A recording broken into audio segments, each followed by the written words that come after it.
მოგესალმებით ყველას. თქვენი მყოფებით არხზე ახალი სიცოცხლე, ახალი დაბადება ტაროსთან ერთად და დღეს მინდა დავსვა ესეთი შეკითხვა საჯარო გაშლაში. არის თუ არა მესამე ადამიანის ენერგია თქვენს შორის? მოკლედ არის თუ არა ჩართული საქმეში მესამე ადამიანი? ხანდახან ადამიანებს გონია, რომ პარტნიორებს შორის გარკვეული ტიპის დისტანცირება, გაუცხოვება თუ ასე შემდეგ გამოწვეულია მესამე ადამიანის ენერგიის არსებობით. ხშირად ეს უფრო მეტად ამარტივებს ხოლმე სიტუაციას, გართულებასთან ერთად, მაგრამ სხვაზე გადაბრალება გაცილებით მარტივია, ვიდრე პასუხების და დანაშაულის, ასე რომ ვთქვათ, ბრჭყალებში საკუთარ თავში ძიება. ამიტომ ჩემთან კონსულტაციაზე როცა მოდიან ხოლმე ადამიანები, პირველ რიგში აინტერესებთ, რომ რატო გაცივდა პიროვნება, მესამე ადამიანი ხო არ არის მის სივრცეში, რატომ აღარ არის ისეთი აქტიური, რატომ აღარ მწერს, რატომ აღარ მითმევს ამხელა დროს და ასე შემდეგ. მოკლედ დღეს მინდა რომ ამ შეკითხვას დღევანდელი საჯარო გაშლით გავცე პასუხი და ვნახოთ, მართლა მესამე ადამიანის ენერგიის ბრალია, კონკრეტული ადამიანის ხასიათის ცვლილება თუ ქცევის ცვლილება, თუ უბრალოდ აღარ არის თქვენ შორის ის, რაც უნდა იყოს. მოდი ვნახოთ ჯერ თქვენი და მისი ენერგია და რა არის თქვენ შორის, რა ენერგია.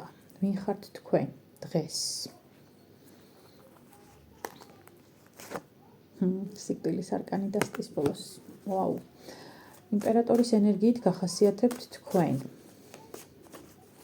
და ნახოთ მისი ენერგია. ნახოთ მისი ენერგია. კვერთხების მეფე დასტის ბოლოს. ნახოთ მისი ენერგია. სამიანი კვერთხები. კარგი, რა არის ახლა თქვენ შორის? რა ხდება ახლა თქვენ შორის? ეხლა რა უნდა მიწეროთ, რამდენს შეხავო, იმდენს შეხავ, რამდენიც მინდა. და საჭიროა. მარტო მინდაზე არ არის. ვით აზრზე არ არის, როგორ მუშაობს ტაროს ენერგია, იმ ადამიანებმა განსაკუთრებით თავი შეიკავეთ აი ამ ტიპის კომენტარებისგან. თქვენ შორის არის ახლა რვიანი კვერთხები. ხო, სტაგნაციაა მეგობრებო თქვენ შორის და ის სიტუაცია, რასაც ახლა თქვენ გადიხართ ემოციური დისტანცირების პროცესში, ნამდვილად დადასტურებულია სამყაროსეულად, რომ ეს ასია და თქვენ სწორად გრძნობთ. თქვენი ენერგია იმპერატორის პოზიციით წარმოდგენილი ნიშნავს იმას, რომ თქვენ რატომღაც აღარ აპირებთ ამ პროცესში თქვენი პირადი რესურსის ჩადებას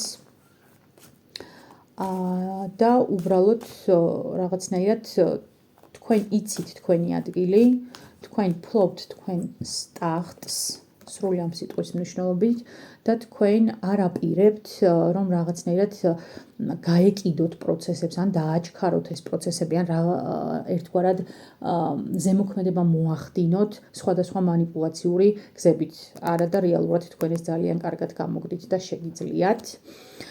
რაც შეეხება მეორე ადამიანს, ვინც ჩაიფიქრეთ, ხო?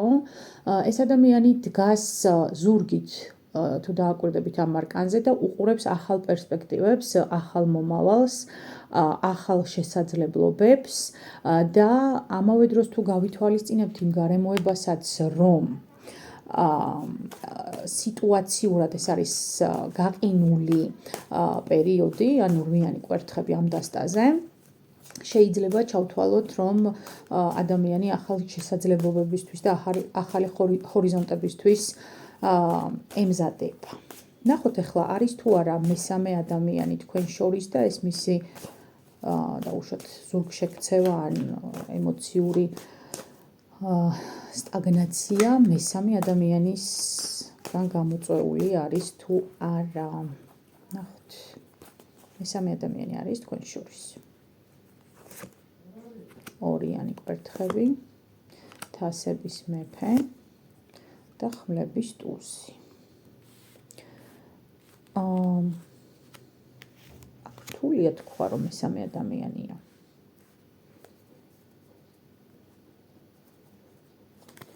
ნამდვილად რთულობა რა არის მიზეზი, მონახე.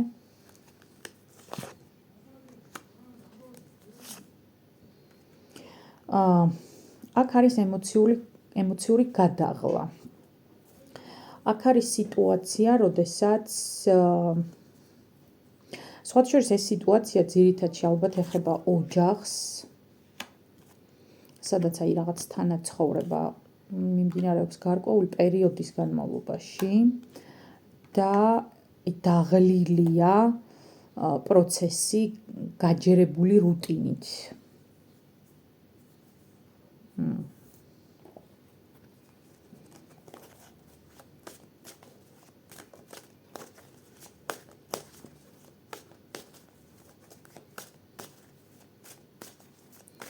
რა არის გამოსავალი?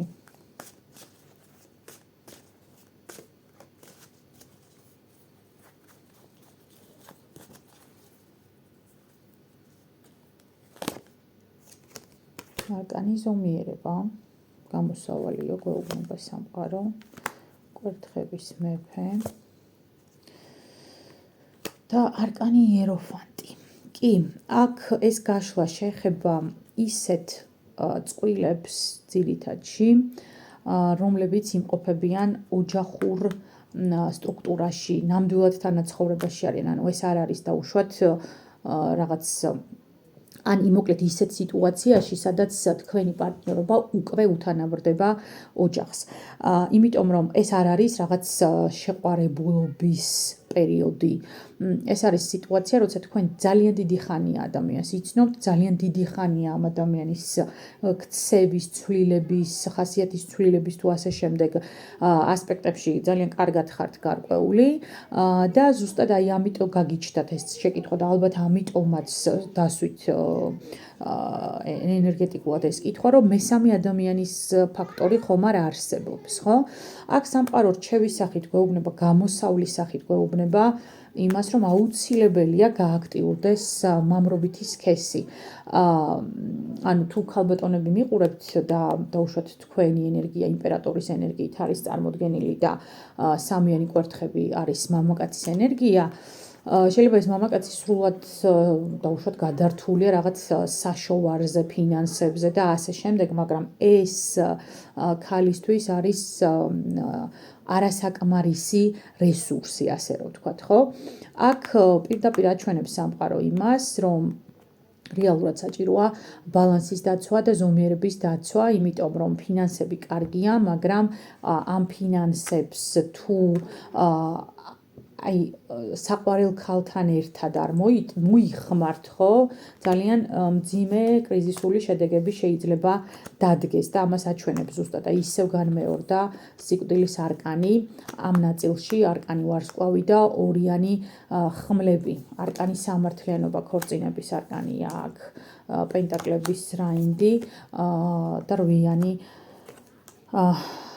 თასები, ხუთიანი კვერთხები. ანუ აქ არის სიტუაცია, როდესაც მესამე ადამიანი ნაკლებ სავარაუდოა, რომ თქვენ შორის არსებობს, მაგრამ ემოციური სიცივე, ემოციური თანხwebdriver დეფიციტი, აი ეს ემოციური კავშირი, რაც ზოგადად კავშირს აქცევს კავშირად, ხო? სადაც მესამე ადამიანის სივრცე უბრალოდ არც გაჩნდება და ვერც გაჩნდება. აი ეს არ არის თქვენს შორის. აი ეს არ არის. მოდი იცით რა ვკითხოთ, რას გირჩევთ, როგორ უნდა მოიქცეთ, ვინც ამ გაშლას უყურებს, ის ადამიანი როგორ უნდა მოიქცეს.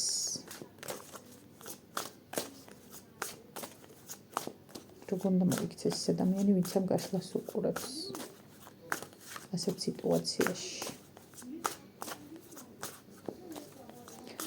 არ აქვს მნიშვნელობა მამაკაცი უყურებს თუ ქალბატონი, როგორ უნდა მოიქცეს ის ადამიანი, ვინც ამ გაშლას უყურებს.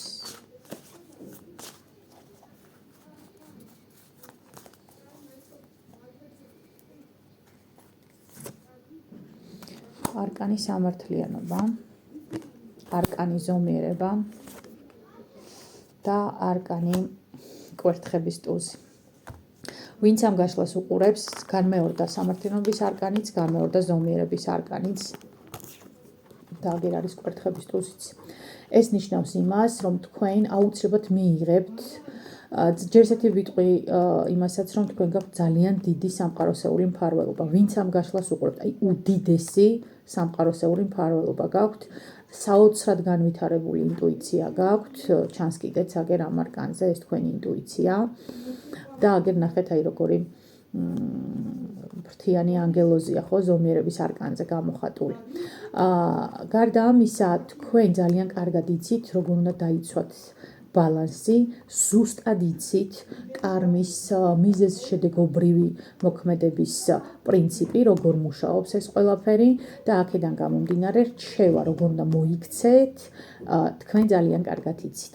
ამიტომ აქ სამყარო ზედმეტ ჩარევას არათუ არ განახორციელებს, არამედ საჭიროდაც არ თვლის და გადაწყვეტილება უკაცრავად ბავშვების ხმა ისმის, გადაწყვეტილება, რომელიც უნდა მიიღოთ თქვენს შინაგან სამართლიანობასა და სიმართლეზე დაყრდნობით. თქვენს აი როგორ ვთქვა, როგორ გამოითქმის ეს არის მოცემულობა, როცა მე ვიცი, როგორ მუშაობს მიზეზი შედეგთან და შედეგი მიზეზთან, მე ვიცი, როგორ მუშაობს კარმა, მე ვიცი, რა არის სწორი და რა არასწორი და ამავე დროს მე უპირობოდ ანხმობაში ვარ სამყაროსთან. ამიტომ ეს არის პროცესი, რომელსაც პრინციპში მე დავარქმევდი სამყაროს გამოცდას, რომელიც დროთა განმავლობაში თქვენ მოგცემთ ძალიან დიდ ემოციურ სიმყარეს და უფრო მეტ თავდაჯერებას იმაში, რომ ხართ სწორი და თქვენ ინტუიციას უფრო მეტად უნდა ენდოთ. აქ ჩემო მეგობრებო და ეს არის მოცემულობა, როცა მაღალ განვითარებული, მაღალ ვიბრაციული სულის გამოცდას აბარებთ. ამიტომ მე მინდა რომ წარმატებები გისურვოთ ამ საგამოცდო პროცესში, რომელიც ნამდვილად არ არის მარტივი და მე დარწმუნებული ვარ, რომ თქვენ შეძლებთ და ამ გამოცდას წარმატებით ჩააბარებთ. ესეთი იყო ჩვენი დღევანდელი საჯარო გაშლა, მე იმედი მაქვს, რომ რეზონირდა, მოგეწონათ და ტრადიციულად შევხვდებით შეძლების დაგვარად მალე, დროებით.